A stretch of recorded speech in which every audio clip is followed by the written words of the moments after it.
On est dans Timothée, chapitre 6. On achève. Ça fait déjà un bon moment qu'on séjourne dans la première épître de Paul à Timothée. Et comme Luc le disait, il y a deux choses qui démontrent un très bon aperçu de qu'est-ce que notre cœur est, la manière qu'on gère notre temps, la manière qu'on gère notre argent. C'était effectivement, on n'en parlera pas tant que ça matin. On en a parlé il y a quelques semaines, ceux qui se souviennent. On est rendu au verset 11. Et puis, j'aime ça de la manière que ça commence, le verset. Ça dit « pour toi ». Puis, on sait qu'on est des épîtres pastorales, beaucoup des exhortations, des enseignements, ça a rapport avec les pasteurs ou les anciens. Mais à chaque tournant, c'est toujours un de mes buts, c'est de tenter de prendre qu'est-ce que ça dit dans le contexte, à ceux que ça le dit, puis comment l'appliquer à nous autres. Parce que c'est ça qu'on devrait faire quand on lit la Bible. Quand on parle des pasteurs ou des anciens, on pourrait penser peut-être, ah ben là, j'ai pas besoin de lire un Timothée, j'ai pas besoin de lire 2 Timothée, j'ai pas besoin de lire Tite. Effectivement, on en a besoin. C'est toutes des choses qui sont utiles pour chacun d'entre nous. Et même s'il y a plein de choses qui s'adressent spécifiquement aux pasteurs ou aux anciens, il y a tellement de bonnes applications qu'on peut en faire. Et c'est ce qu'on a fait là, pendant des mois. On a parlé des qualifications des pasteurs, la mise en place, comment ils sont établis, leur leadership, leur enseignement. On a vu, entre autres dans le chapitre 6, la différence entre les vrais et les faux. Et il y a plein de choses. Justement, la manière qu'on gère l'argent, ça en est une différence, ça. Quelle place prend les biens ou l'argent dans la vie de quelqu'un va faire une très grande différence, va nous donner un très bon aperçu, justement, du cœur de la personne. On a parlé de la discipline aussi, ça fait pas longtemps, la dernière fois. Et bien d'autres choses. Mais dans ça, il y a toutes sortes de choses qui s'appliquent très bien là, à chacun d'entre nous. Et j'aime ça, parce que le verset 11, Paul, il a parlé des faux, puis là, il dit ensuite, Timothée dit, toi, fais attention. Puis ça s'applique pas juste à Timothée, ça s'applique à toi, ça s'applique à moi, ça s'applique à chacun de nous autres. Et j'aime ça, ces expressions-là, c'est très personnel. Hein? Tu lis la Bible, puis ça dit, ben toi, là, tu regardes, c'est moi ça, qui parle, là. C'est à moi qui parle, là. Fait que chacun d'entre nous, quand on lit ça, et toi, ben il faut qu'on se sente interpellé. C'est pas juste pour Timothée. Fait qu'il faut s'arrêter, réfléchir, et dire, ben moi, qu'est-ce que j'en prends de ça? Qu'est-ce que j'en retire de ça?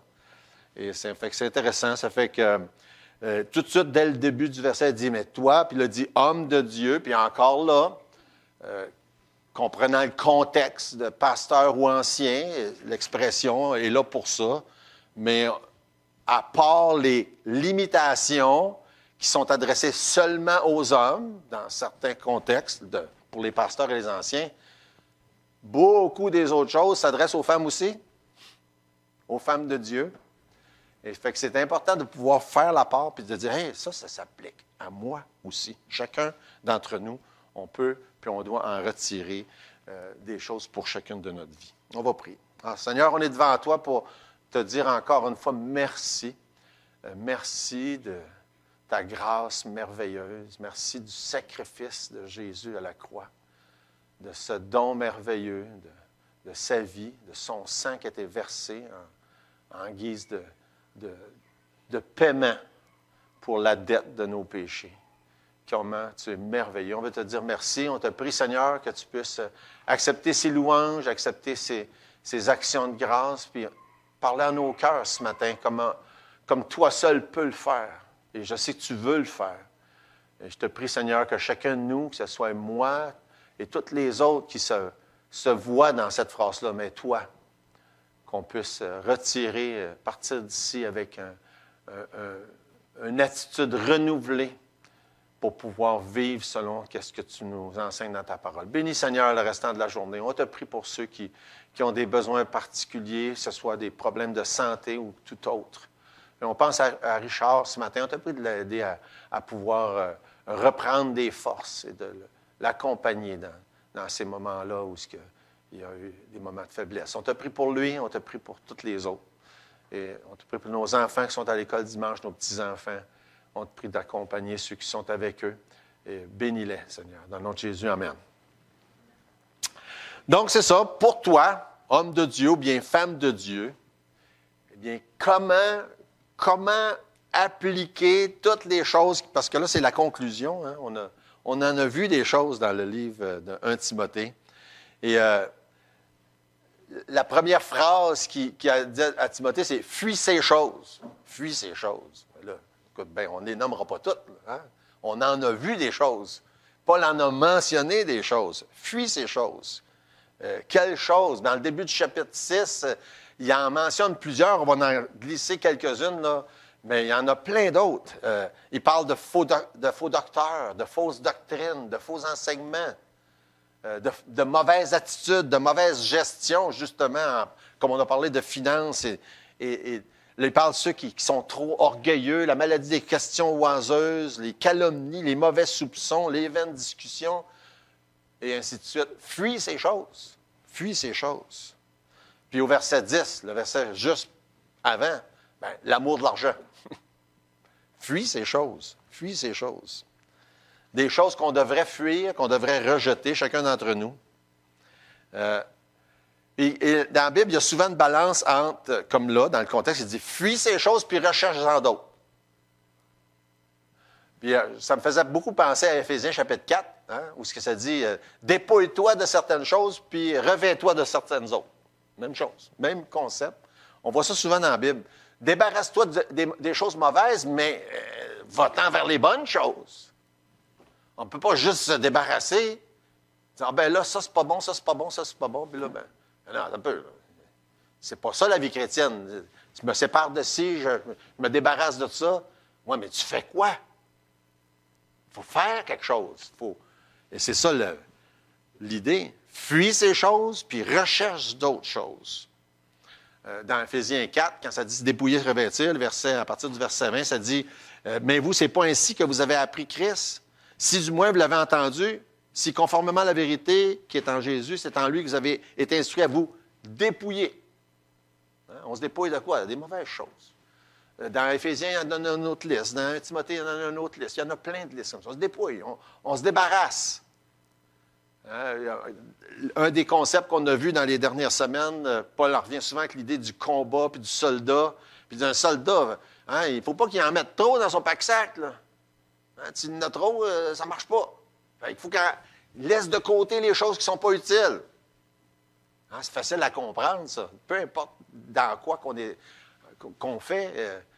Moi, ça me fait penser à mon coffre d'outils. Ça me prend tout pour le lever de terre. Il y en a-tu des affaires de... Mais la moitié des choses, je ne m'en sers pas à chaque fois. Mais je me dis, au cas où. Au cas où. Mais c'est ça. Mais à un moment donné, il y a des choses que s'ils ne savent pas du tout, il faut s'en débarrasser. Surtout si c'est inutile. Surtout si, en plus, c'est mauvais. Comme il mentionne là dans 1 Timothée chapitre 6. Donc, dépouiller, se revêtir, fuir, et puis rechercher. Dans Éphésiens chapitre 4, justement, dans le dernier verset, ça dit de se dépouiller, à se revêtir, puis ensuite, au verset 23, à être renouvelé dans l'esprit de votre intelligence. Puis après ça, revêtir l'homme nouveau. Renouvelé dans l'esprit de votre intelligence. Dans Romains chapitre 12, il parle avec le même langage, puis il dit de renouveler l'intelligence. C'est comme ça que ça se passe. Il faut renouveler l'intelligence. Comment est-ce qu'on renouvelle notre intelligence? Vous savez qu'en vieillissant, on a l'impression que ça ne se renouvelle pas bien, hein? Ça se dégrade. Comment est-ce qu'on renouvelle l'intelligence? C'est par l'eau de la parole de Dieu. Ça renouvelle l'intelligence. Le Saint-Esprit, évidemment, en nous, mais le renouvellement se fait. Puis d'ailleurs, quand il parle de dépouiller, ou fuir, il parle de débarrasser des choses mauvaises. Bien, l'eau de la parole lave les choses mauvaises. Ça débarrasse. Hier, dans notre grand ménage au camp, Il y en a qui se servaient de la laveuse à pression. Hein? Hey, ça en débarrasse des affaires, ça. Hein? Ça revole, puis ça nettoie. L'eau fait disparaître, fait fuir les mauvaises choses. C'est ce que l'effet de l'eau, de la parole de Dieu dans nos vies fait. C'est intéressant. Dans Romains 12, ça dit ça. Je vous exhorte à offrir vos corps comme un sacrifice vivant, saint à Dieu, ce qui sera de votre part un culte raisonnable. Ensuite, il dit, ne vous conformez pas au siècle présent, mais soyez transformés. Ne vous conformez pas au siècle présent, ça revient à l'idée de fuir certaines choses, certaines manières de penser, certaines manières de faire.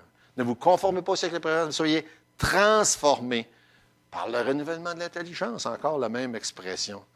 C'est un peu une image qui me venait en tête, c'est comme un peu, tu prends un bain, mais il faut que tu changes l'eau à un moment donné avant d'en prendre un autre. Hein? Tu ne vas pas prendre un bain. Des fois, dans les films western, là, ils prenaient toujours le bain un après l'autre dans la même eau. Pas une bonne idée. Hein? On change l'eau, on renouvelle, on recommence. C'est ça le principe. La vie chrétienne, c'est comme ça. On recommence constamment, on recommence.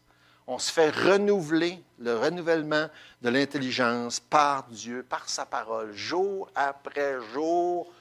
J'en ai besoin, t'en as besoin, on en a besoin. On se débarrasse d'une chose, tourne vers quelque chose d'autre. Dans 2 Timothée, il emploie à peu près la même expression, chapitre 2, on en a déjà parlé. Ça dit « Fuis les passions de la jeunesse et recherche la justice, la foi, l'amour, la paix. » Sensiblement presque la même chose qu'il mentionne là dans 1 Timothée 6. Fuis, puis recherche. Qu'est-ce que ça veut dire, fuir? Vous savez, vous devez avoir l'habitude, quand je pose une question de même, hein? Qu'est-ce que ça veut dire, fuir? Fuir. Hein? C'est simple, la Bible. C'est ça que ça veut dire. Hein? Tu te sauves. Dans le mot, il y a l'idée de courir. Se sauver. Tu fuis d'habitude, là, tu n'y vas pas de même. Hein? Tu ne fuis pas quelque chose en marchant lentement. Normalement, tu y vas à vitesse. C'est vraiment ça qui est dans le sens. Puis normalement, dans la pensée commune, fuir, ça équivaut lâcheté. Hein? Pas vrai? Hein? Tu te sauves de quelque chose, ça équivaut lâcheté. Mais la Bible dit que c'est bon de fuir. C'est pas de la lâcheté. Il y a des temps où il faut fuir. Il y a des temps où il faut se battre. Puis rester là, en place, puis tenir ferme.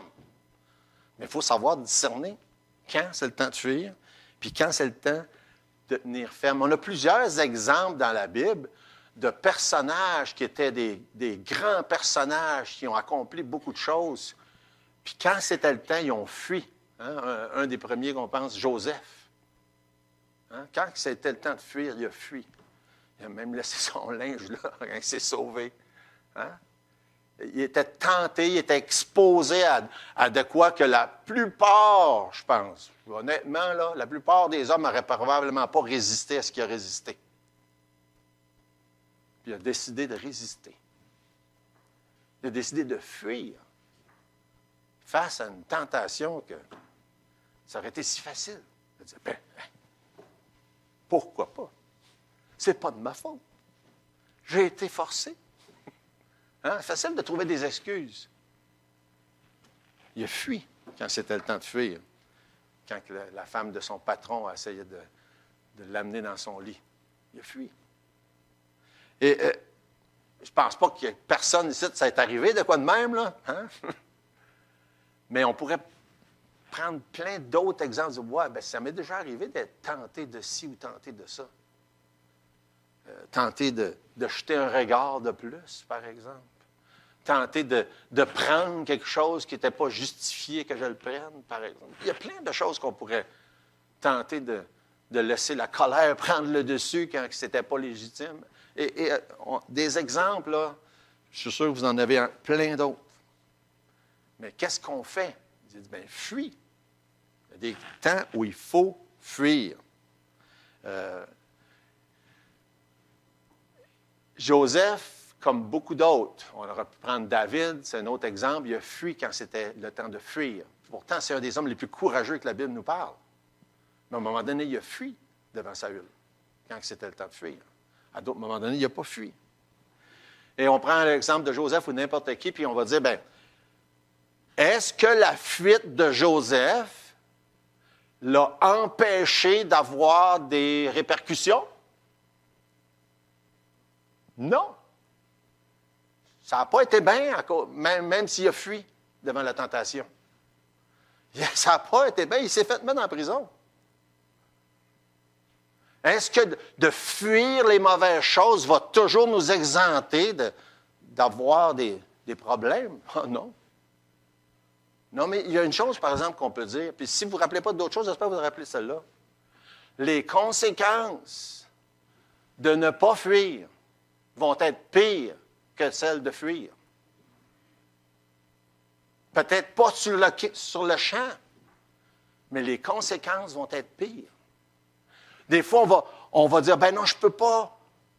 Si je ne fais pas ça, ben là, il va arriver telle affaire, puis là, on veut éviter des conséquences en faisant ce qu'il ne faut pas des fois. Les conséquences vont être pires. Joseph, ses conséquences auraient été pires s'il avait couché avec la femme de Potiphar. Et des fois, ben, on pense éviter le pire en faisant ce qu'on ne devrait pas. On n'évite pas le pire. Puis si le pire n'est pas là, il va venir un jour plus tard. Fait que c'est des principes à se souvenir et à mettre en application. Le prix à payer pour ne pas fuir les mauvaises choses est pire que le prix à payer quand on les fuit. En tout cas, j'espère que cela, vous allez vous rappeler, c'est tellement, tellement important. Fuis, c'est ce que ça dit. Pour toi, fuis ces choses. Puis comme on l'a dit, on ne les renommera pas tous, mais vous savez, une foule de choses dont la Bible parle qu'on devrait fuir. Tout ce qui est malhonnête, par exemple, tout ce qui est faux, tout ce qui n'est pas basé sur la vérité, tout ce qui attise la convoitise, tout ce qui attise nos passions, parce que dans 2 Timothée 2, c'est de ça dont ça parle. Fuis. Reste pas là. Fuis. Dans la Bible, ça dit fuyez la débauche. Souvent, les passions, c'est relié à la débauche. C'est ça dans 1 Corinthiens, chapitre 6. Ailleurs, ça dit fuyez l'idolâtrie. Et juste avec ces deux termes-là, on a plein d'exemples qu'on pourrait mentionner de ce qu'il faudrait fuir et de ne pas se laisser embarquer à penser, puis à suivre le courant, puis le flot, puis de dire, on va faire comme les autres. Hein? L'autre a fait ci, ou l'autre a fait ça, puis c'était pas si pire les conséquences. Ouais, mais si tu penses, toi, puis tu sais que c'est pas correct, elle a dit fuis. J'aime beaucoup le livre d'Ecclésiaste. Chapitre 3, il y a toute une longue liste de choses qui dit il y a un temps pour ci, il y a un temps pour ça. Il y a un temps pour ci, il y a un temps pour ça. Hein? Je vais juste en lire quelques-unes, juste au cas qu'il y en a qui ne sont pas familiers avec le livre d'Ecclésiaste. Dans le chapitre 3, ça dit il y a un temps pour tout. Un temps pour toute chose sous les cieux. Un temps pour naître, un temps pour mourir, un temps pour planter, un temps pour arracher. Un temps pour tuer, un temps pour guérir, un temps pour abattre, un temps pour bâtir, un temps pour pleurer, un temps pour rire, un temps pour se lamenter, un temps pour danser. Et ça continue de même. Il y a un temps pour rester là, planter puis se battre, puis un temps pour fuir. Il y a un temps pour fuir, il y a un temps pour rechercher. Fuir qui veut dire se sauver, l'autre pour rechercher, courir après quelque chose. C'est ça que ça dit dans 1 Timothée chapitre 6. Et ça nous avertit que si on ne réalise pas ça, puis qu'on ne fait pas la part des choses, que quand c'est le temps de fuir, puis quand c'est le temps de rechercher ou courir après quelque chose, se sauver de quelque chose ou courir après, un des deux, bien, ça va nous amener beaucoup de tourments dans nos vies. Et j'aime beaucoup, dans le psaume 1, ça dit heureux l'homme qui ne marche pas selon le conseil des méchants, qui ne s'arrête pas sur la voie des pécheurs, qui ne s'assied pas en compagnie des moqueurs, mais qui trouve son plaisir dans la loi de l'Éternel et qui la médite jour et nuit. l'importance de réaliser qu'il y a des choses, il faut vraiment, ça dit, il ne faut même pas s'arrêter. Même pas s'arrêter. Si on sait que quelque chose peut nous amener dans le trouble ou nous amener loin de Dieu, nous amener dans la désobéissance, vas-y pas, arrête-toi pas, assis-toi pas. C'est ça que ça dit. Les dangers, il faut s'en éloigner et non pas s'en approcher. Tout ce qui pourrait être une tentation quelconque. Et vous savez, moi je sais quelles sont les tentations qui me tentent. C'est ma responsabilité de fuir. Vous savez quelles sont les tentations qui peuvent vous tenter. C'est votre responsabilité de fuir. On ne le dira pas assez de faire ça. Faire attention, fuir, ou encore, littéralement, partir à la course. C'est ce que ça veut dire. Puis on comprend que dans l'expression fuir, c'est pas nécessairement littéral de partir à la course, mais littéralement de fuir certaines choses, par exemple, même si ce n'est pas avec nos pieds, là, de se tenir loin, puis de fuir, puis de faire attention. Puis évidemment, dans le contexte, il y avait principalement mentionné les faux docteurs, les fausses philosophies, les fausses manières de penser, les mauvaises habitudes que ces faux docteurs-là inculquaient aux gens, autant dans la gestion de l'argent, entre autres, puis justement, il parle aussi de la gestion du temps dans le même contexte, de ne pas prendre ce chemin-là ou de suivre cette manière de penser-là. Fait qu'il y a un temps pour chaque chose. Et dans le même ordre d'idées des faussetés puis des faux docteurs, bien, il y a un temps pour s'associer avec les gens de même foi, puis il y a un temps pour se dissocier de ceux qui n'ont pas la même foi. Puis il en parle dans d'autres passages. Il faut savoir faire la part des choses. Comme ça dit dans Romains 16, verset 17, ça dit « Je vous exhorte, frères, à prendre garde à ceux qui causent des divisions, des scandales, au préjudice de l'enseignement que vous avez reçu. Éloignez-vous d'eux. » Fait qu'il y a un temps pour chercher l'unité, puis il y a un temps pour se dissocier, surtout dans le contexte des personnes comme ça qui causent des divisions ou qui enseignent des fausses doctrines. Donc, fuis. Ouais. Pour toi, pour moi, fuis. Fuis ces choses, puis recherche les autres choses. Dans la deuxième partie du verset, recherche la justice, la piété, la foi, l'amour, la patience, la douceur. Puis dans 2 Timothée 2, mais il dit avec ceux qui invoquent le nom du Seigneur d'un cœur pur. Fait que tu recherches certaines choses avec certaines personnes. C'est ça que ça veut dire. Et de chercher la communion avec ceux qui ont le même désir de communion avec Dieu. Ça va faire une différence dans vos vies, dans ma vie, dans nos vies. Avec qui on veut, vers qui on veut s'approcher. Hein? De qui on veut s'éloigner. Si quelqu'un a une mauvaise influence sur moi, est-ce que c'est une bonne idée que je m'éloigne? Oui. Oui. Si je peux avoir une bonne influence sur quelqu'un, est-ce que c'est une bonne idée que je m'approche? Ou si quelqu'un a une bonne influence sur moi, est-ce que c'est une bonne idée que je m'approche? Ben oui. Ben oui. C'est de ça dont il parle. C'est important parce que ça va faire une différence majeure dans nos vies. Je sais, je vous l'ai déjà dit, mais vous savez que je me répète. J'ai répété ça combien de fois à mes enfants? Choisis bien avec qui. C'était surtout au début de l'année scolaire. Choisis bien tes amis. On avait l'impression, des fois, ça rentrait par une oreille, ça sortait par l'autre. Mais c'est pas grave. On le répétait. Choisis bien tes amis. Choisis bien tes amis. Parce que ça va avoir un impact. Éloigne-toi de certains, puis approche-toi de certains autres. Et on l'a vu la différence d'un bord et de l'autre dans la vie de nos enfants. Puis on voit la différence dans nos vies aussi. Ce n'est pas écrit là pour rien, ces choses-là. Imaginez-vous, Paul exhorte Timothée de ça. Là. Qu'est-ce qu'il est en train de dire à Timothée? Il dit, Timothée, il y a des gens qui peuvent avoir une mauvaise influence sur toi. Fais attention.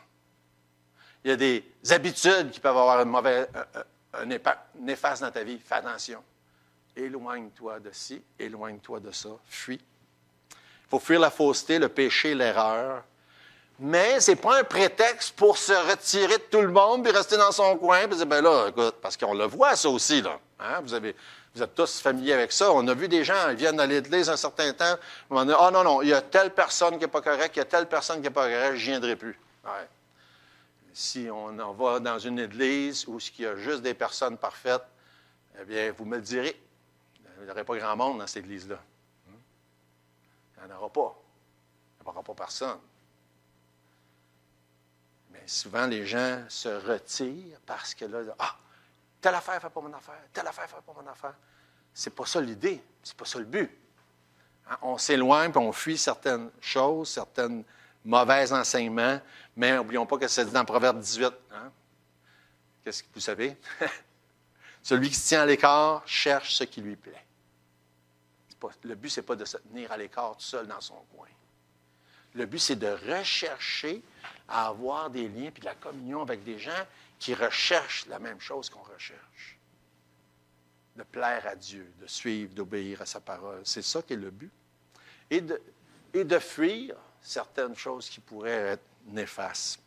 Maintenant, il ne faut pas se tromper, là. Il ne faut pas dire, on n'ira pas vers personne qui n'est pas sauvé. Non, écoute, là on manque l'idée, là. On va s'approcher de toutes les, peu importe la nature d'un pécheur, de n'importe quel péché qui existe, on doit s'approcher pour annoncer, pour même se rendre ami à quelqu'un pour amener l'Évangile. Ça va toujours être une chose importante. Mais de fuir les mauvaises affaires, fuir les mauvaises croyances, fuir les mauvaises habitudes, oui, ça, c'est ce que la Bible nous enseigne. C'est quoi? OK.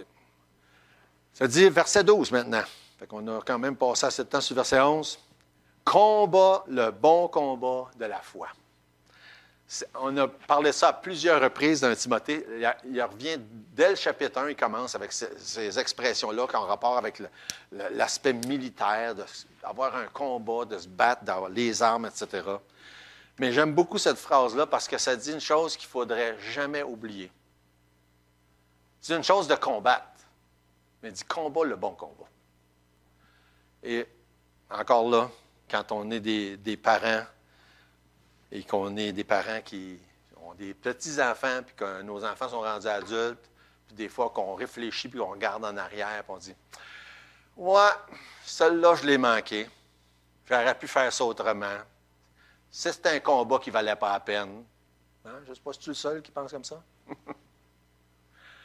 On ne choisit pas toujours les bons combats. Il n'y a pas personne que je connais qui choisit juste les bons combats. Puis après ça, on se dit, ouais, j'aurais peut-être dû faire ça autrement. Mais on ne peut pas changer ce qu'on a fait dans le passé. Là. On peut certainement changer ce qu'on va faire. Puis choisir le bon combat, ce n'est pas ce qui est dans le passé qu'on change. C'est qu'est-ce qui est dans le futur qu'on change. Mais c'est tellement important. Choisir le bon combat. Combat le bon combat, pas n'importe quoi.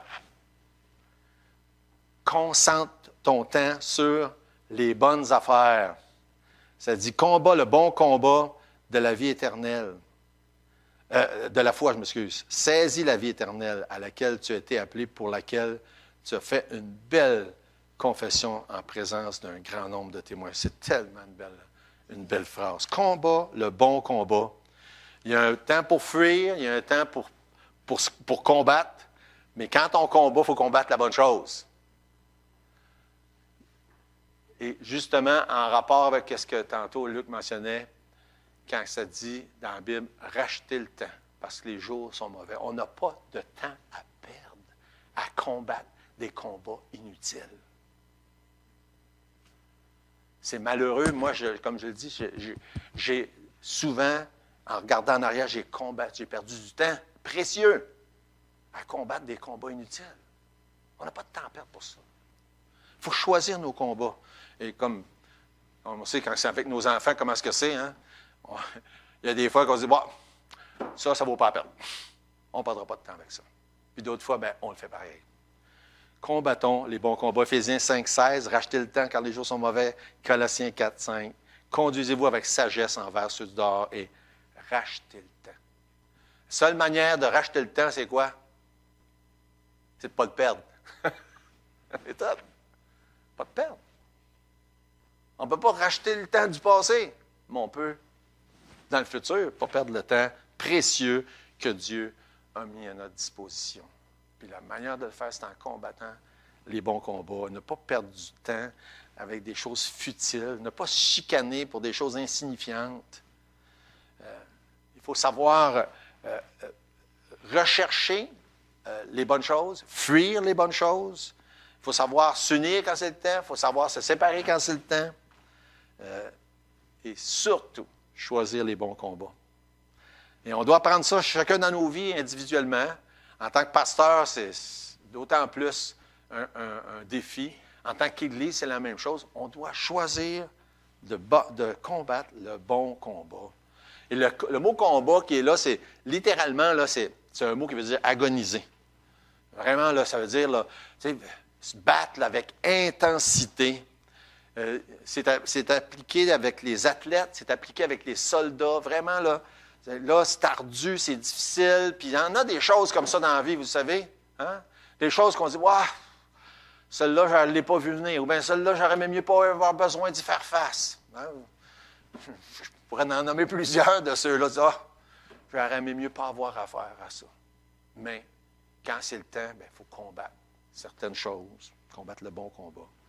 Et Paul nous encourage à la fin de la deuxième épître quand il dit « J'ai combattu le bon combat ». Moi, c'est une des phrases dans la Bible qui m'encourage tellement, là, puis que j'aspire. Hein, je regarde ça, j'aimerais ça, pouvoir un jour dire « Seigneur, je sais que j'ai fait bien des conneries puis bien des gaffes, mais je me suis battu jusqu'à la fin.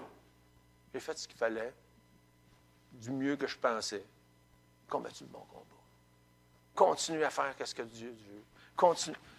Puis je vous dis, là, je pense à ça en aspirant à ça. Je n'ai pas la prétention de ça. J'espère pouvoir faire ça.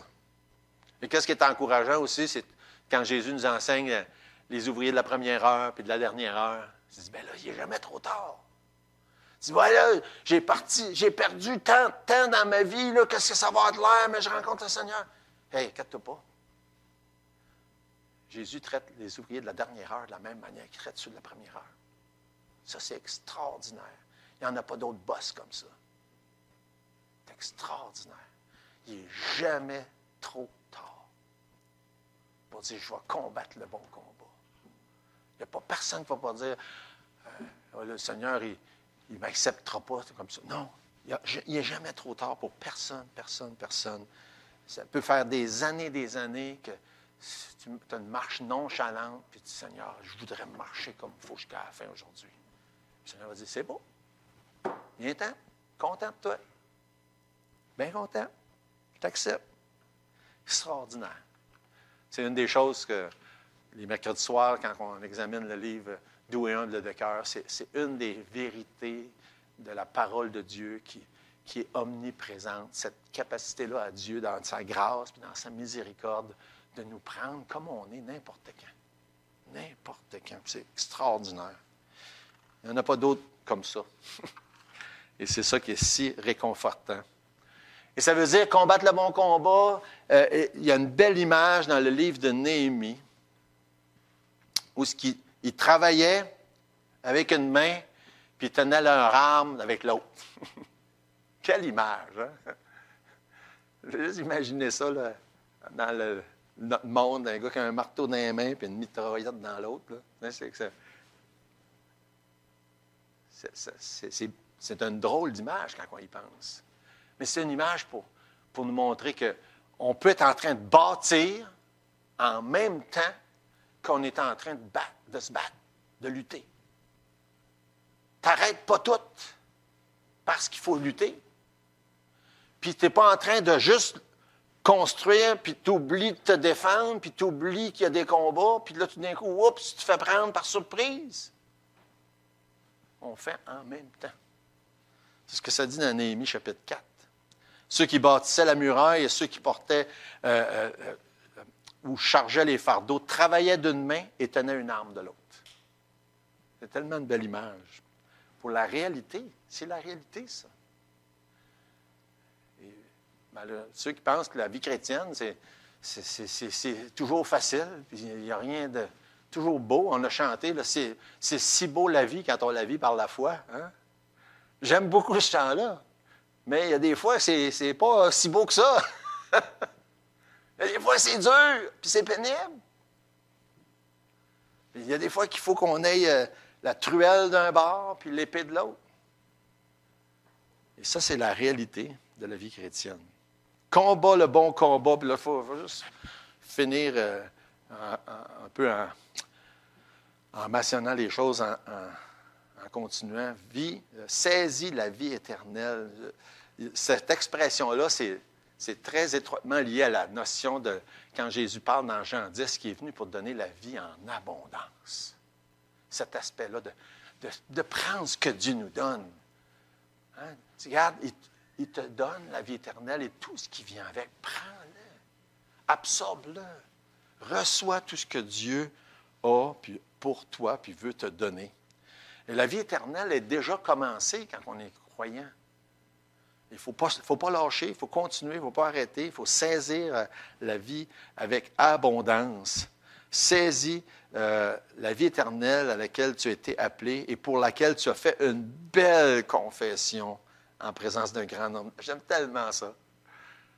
C'est tellement Il y a plusieurs choses là, que Dieu utilise pour nous encourager à ne pas lâcher, hein, à fuir certaines affaires, à rechercher d'autres, à combattre le bon combat. Il dit, garde, oublie pas la confession de foi que tu as faite. Hein? Y a-t-il quelqu'un ici là, qui ne s'en rappelle pas un jour? Hein? Tu as dit, Seigneur, je suis pécheur. Je réalise là, que je suis perdu, je m'en vais en enfer. Ce n'est pas nécessairement ces paroles-là que vous avez dites, là. Mais je reconnais que Jésus a payé tout le prix qu'il fallait pour mes péchés. Il a versé son sang sur la croix pour que moi, je puisse être sauvé. Je te demande de me sauver. Puis à un moment donné, vous l'avez dit à une personne, puis à une autre personne. Puis il y a certainement une allusion ici à ce témoignage-là qu'on fait publiquement quand la journée qu'on se fait baptiser aussi. Cette confession de foi publique, lorsqu'on se fait baptiser puis qu'on reconnaît qu'on est mort puis ressuscité avec Christ, comme la Bible nous enseigne. Il dit, rappelle-toi donc de ça de temps en temps. Tu as besoin de t'en rappeler. Hein? Il disait, c'est vrai. Hey, moi, je me suis fait baptiser. Là. Moi, je me suis fait baptiser en passant, là, j'avais 18 ans, dans la piscine Saint-Edmond à Saint-Jean. Parce que dans ce temps-là, il n'y avait pas de baptistère dans l'église où j'allais. On se faisait baptiser dans des places comme ça, dans la piscine de quelqu'un en arrière de chez eux. Puis moi, c'était la piscine Saint-Edmond. Je sais qu'ils ne viennent pas de Saint-Jean, ça ne vous dit rien, c'est pas grave. Mais je m'en rappelle, hein, devant tout le monde. Puis il y avait des gens qui passaient dans la rue puis qui arrêtaient, voir qu'est-ce qui se passait. Hey, c'est quoi cette affaire-là? Un rassemblement de même sur le bord d'une piscine publique. Le témoignage, la confession devant les gens. Il dit, rappelle-toi de ça, là. C'est important. Il dit, cette belle confession en présence d'un grand nombre de témoins, ça va t'encourager à ne pas lâcher. C'est vrai, je me rappelle, hein, ce jour-là, ces événements-là. Puis évidemment, si tu ne peux pas te rappeler d'un jour où tu as fait cette confession, je ne parle pas nécessairement du jour où tu t'es fait baptiser, là. Ça, c'est juste un témoignage de ce qui s'est déjà passé. Mais la confession de foi, la profession de foi, c'est la journée, le jour où tu as mis ta confiance en Jésus. Puis si tu n'as pas cette mémoire-là qu'un jour tu as cru, il y a un problème. Problème. Parce que c'est par la foi qu'on parvient au salut. C'est en confessant de la bouche. Il faut croire et confesser de sa bouche. C'est ce que ça dit à quelques reprises dans la Bible. Et le baptême, ça vient après. C'est pas ça qui sauve. Mais quand on est sauvé, il faut se faire baptiser. C'est ce que la Bible enseigne. Et ça, c'est une autre chose.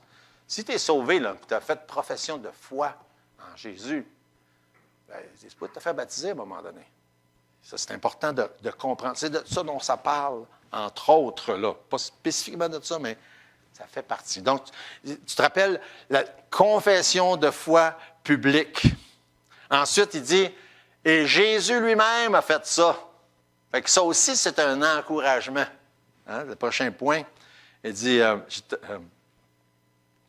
te recommande devant Dieu qui donne la vie à toutes choses et devant Jésus-Christ qui fit lui-même une belle confession devant Pilate. Il dit, Jésus aussi a fait ça publiquement. Il était devant quelqu'un puis il a dit, regarde, voici qu'est-ce qui est la vérité. Fait que ça, c'est un encouragement pour nous autres aussi. Et observe ce commandement en restant pur et irréprochable, donc en fuyant. Qu'est-ce qu'on a vu tantôt? Jusqu'à quand? Jusqu'à l'apparition de notre Seigneur Jésus, le retour du Seigneur.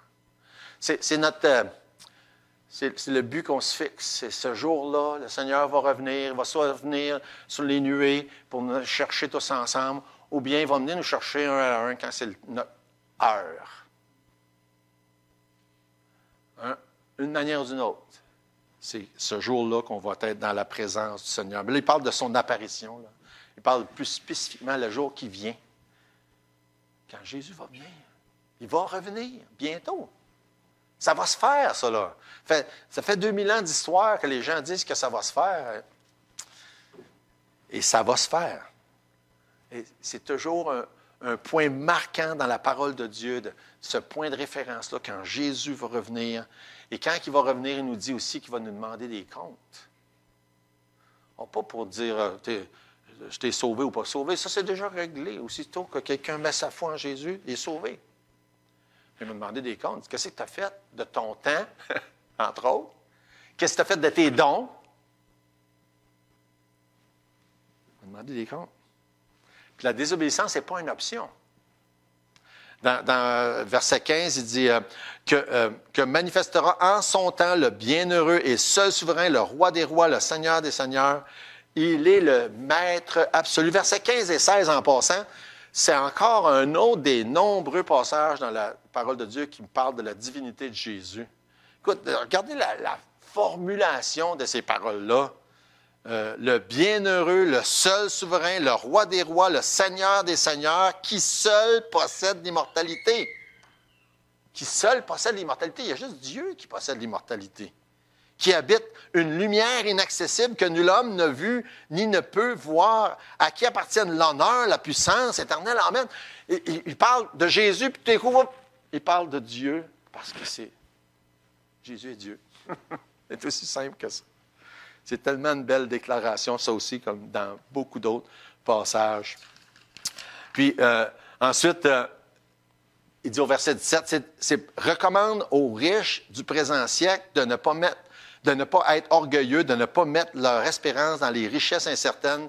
On en a parlé il y a quelques semaines, je ne voulais pas passer beaucoup de temps là-dessus ce matin, mais c'est juste pour montrer encore une fois, notre espérance est basée sur des choses certaines. Pas sur des biens, pas sur de l'argent. Tous les gens qui mettent leur confiance dans les biens et l'argent, ils vont s'apercevoir un jour, puis même, ils s'en aperçoivent encore là. Si vous suivez un petit peu les nouvelles, puis vous êtes un peu au courant de ce qui se passe, l'économie mondiale, il y a des gens qui perdent des millions et des millions ces jours-ci. Parce qu'ils ont placé leur espérance dans la bourse ou dans d'autres investissements qui diminuent, puis qui diminuent, puis qui diminuent. Puis il y a des gens qui font des dépressions, puis qui se suicident à cause de ça. Parce que leur espérance était là. C'est ce qu'il dit. Notre espérance est dans Jésus, pas dans ces choses-là. Fait que recommande aux riches du présent siècle de ne pas être orgueilleux, de ne pas mettre leur espérance dans les richesses incertaines, mais de la mettre en Dieu qui nous donne avec abondance toutes choses pour que nous en jouissions. Recommande-leur de faire du bien, d'être riches en bonnes œuvres, d'avoir de la libéralité, de la générosité et de s'amasser ainsi pour l'avenir un trésor placé sur un fondement solide afin de saisir, à dire, hey, c'est à moi ça, cette vie-là que Dieu a promis. Il est en train de boucler la boucle parce que ça, c'est un des sujets qu'il avait parlé avec beaucoup de détails au chapitre précédent, puis même dans le chapitre 6 aussi. Cette notion-là que c'est pas dans l'argent, c'est pas dans les biens qu'il faut mettre notre espérance. Puis là, il revient là-dessus en terminant pour nous dire, mettez votre confiance en Dieu. Tout simplement, point à la ligne.